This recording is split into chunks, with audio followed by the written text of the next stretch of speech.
Welcome to Fridays for Fundraising.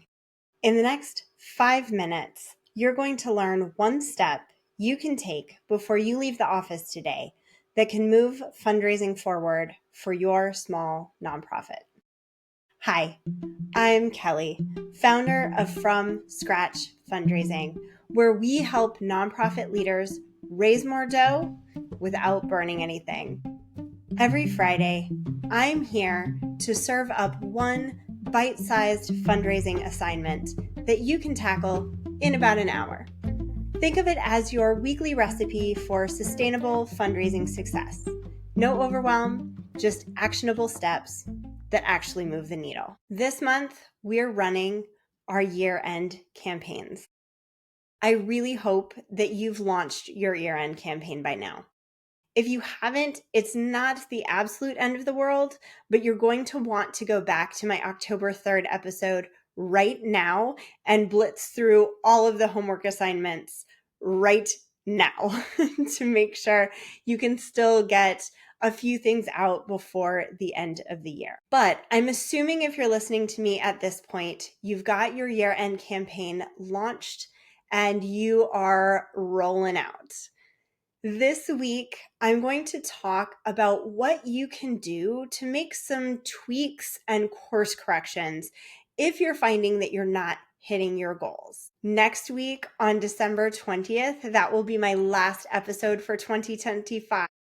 I'll talk to you about what to do to drive those final donations home on December 31st. So last week, I asked you to look at your fundraising goal, set a pacing goal, and then see how you're stacking up. If you're doing great, go take a nap. I love that. Why are you here? I'm just kidding. This is still a great episode in case your campaign does slow down. If you're a little worried, here are some of the tips on what I like to do to try and course correct a year-end campaign that's not going quite how I want. First and foremost, don't make massive changes. Look at your analytics, look at how you're stacking up to that cumulative goal that we talked about in last week's episode, and just tweak. The first thing you can do is add a few more emails to your campaign. If you're only sending one email per week, maybe we want to up that to 2 emails per week right now. Your donors are likely getting inundated, and so I don't see a lot of harm done in adding a few extra emails at this point in time. However, if you're not getting a great response to your emails in the first place, adding more emails aren't necessarily going to help a ton. My favorite strategy, hands down, to lift up a campaign that's not going as well as we'd like is to call donors. Yes, you heard me. And if you've been listening to this podcast from the beginning, you know how much I love calling donors. This is a strategy that works incredibly well, especially for small nonprofits. While donors' inboxes are getting completely inundated with emails, I personally am not getting a lot of phone calls from nonprofits. And I'm feeling like probably a lot of the organizations that I've donated to, who I still haven't donated to this year, they're not really paying attention. They're not necessarily noticing that I haven't given. And so calling your donors can be a great way to connect to donors by saying, hey, look, I noticed that you haven't given, and I really want to make sure you're still a donor this year, next year, and the year after that, right? So we're showing donors that we care by saying, hey, look, I noticed you didn't donate because you're important to us. If you want to know how to do this, go way back into my gratitude campaign, and I have a breakdown on how to do donor call campaigns.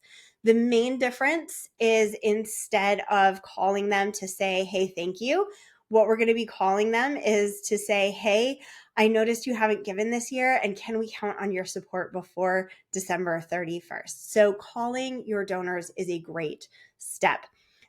The group of donors that you're going to want to call are your LIBUNT donors. That's Lybunt. A lot of donor CRMs have a report that is called your Lybunt report that you can pull automatically. Lybunt stands for last year, but unfortunately not this. And that's what, if you've been wondering what that Lybunt report is sitting in your donor CRM report list, that's what it is. So pull out that Lybunt list and get to calling your donors. If your CRM doesn't have the ability to pull a Lybunt list, what you can do is just tell the reporting system to pull anyone who made a gift last year but has not given a gift this year. That's essentially what a Lybunt report is. So calling your donors is hands down my favorite way to lift a campaign. I can give you a case study. One of my first fundraising jobs ever, brand new baby fundraiser, Kelly. I was running a year-end campaign where we were running more or less the same strategy as the prior year. In the prior year, we raised $15,000. I was not happy with the pace of our campaign in the following year, and I decided to add Lybunt calls to our strategy. And we ended that year with $30,000 for our year-end campaign. So we doubled our year-end income by adding those Lybunt calls. So I highly encourage you to give it a try. My next strategy, bring in the board. Now, you should be engaging your board in fundraising throughout the year. One of my favorite ways to do that is by asking board members to help out with those gratitude campaign calls. It's a great way to get your board kind of bought in on the fundraising process in a way that isn't asking first. So again, you can go back to the gratitude campaigns and listen to that to do better next year.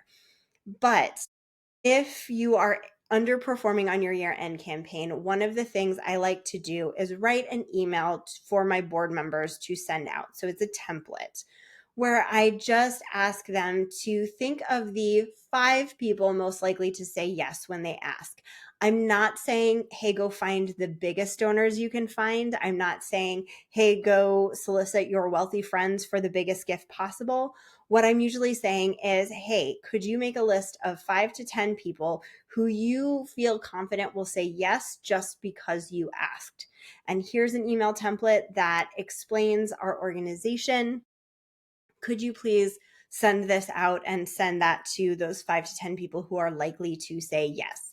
When we remove that pressure to find wealthy donors, I find board members are much more willing to solicit if they know that gifts of $10, $25, $50, $100, that those matter to your organization. Board members feel very capable of making those types of asks most of the time. So bring in the board to activate your campaign by bringing in their friends. This third strategy might feel a little obvious, but adding a thermometer to your campaign can actually help. If you are closing in on or past that 50% mark. Before that, I find the thermometer is actually demotivating. But if you are at least halfway to your year-end goal and maybe the campaign is stalling out or slowing down, one of the things that can really help motivate giving is to put a thermometer on your donation page. A lot of CRMs have a way to do that very, very easily. It's something you can usually toggle on or off. So toggle that feature on for your fundraising page and see if that speeds up the pace of donations. Number 4, sometimes we aren't getting results because we are not stating the need or we are not tying donations to impact. What I see a lot in email copywriting are things that are significantly more generic. Hey, we have a $20,000 fundraising goal for year end, but we don't really tell the donor what will happen if we do fundraise that $20,000. What is that $20,000 for? Donors like to feel that their gift is making a difference. And of course, we want to help them feel inspired. So we state the need. And most importantly, state it in a positive. What I'm seeing more and more right now is a lot of doom and gloom messaging. And that's worked historically, but I don't see it working now with donors. I think people need a reason to be more positive in order to give. So we don't want to give to stop something from happening. We want to give to make good things happen. So make sure that you are stating the need in a positive way. So instead of saying we need $20,000 or we can't do these things, make sure you're saying $20,000 enables us to do this positive thing. My last tip is to add a peer-to-peer element to your campaign if it's underperforming. So I'm not saying add a peer-to-peer campaign. Those are big and complicated, and to do them right takes a lot of effort. But one of the things I've liked doing over time is reaching out to donors who have already given to see if they can find a friend to match their gift. So you can program another email in your system that reaches out to the donors who have already given to say, hey, thank you so much for your gift. If you could find a friend to match your gift of insert gift amount here, then we can get to our goal even faster. And then provide them with a template. Here's what you can send to this friend to explain why you supported us and why you'd like them to join you in supporting us. This is a very simple thing, but I've seen it work when your organization has a big community that cares a lot about your mission. So those are my top tips to turn around underperforming campaigns. Join me here next week, and I'll talk to you about how to finish out your campaign in the final days. And that will be my final episode of 2025. And while we're talking about final episodes of 2025, can you do me a favor? I'm trying to decide if I want to continue this podcast. If this podcast has been helpful to you, please rate or review it before the end of the year so I can make a better decision about how effective this is. I would love to know if you are finding if this is helpful. And very honestly, tell me if it's not. You can also shoot me an email at kelly@fromscratchfundraising.com if you would like to tell me what you would like to see in the podcast in 2026. I really, truly invite all of your feedback. Now, I know you are in the chaos of year-end fundraising right now, but I want you to have something to look forward to in January. That is why I am so excited to be giving you a little preview of my January Recipe for Relief workshop, which will be an incredible 2-day workshop to help you build a 2026 fundraising campaign that raises more dough without burning anything. We will meet on January 16th for 2 hours. During those 2 hours, I'll give you step-by-step guidance on how to assess your fundraising program. Then I'll give you 2 weeks to put all of that together, and we'll meet back on January 30th to share our plans and learn more about how to manage your plan.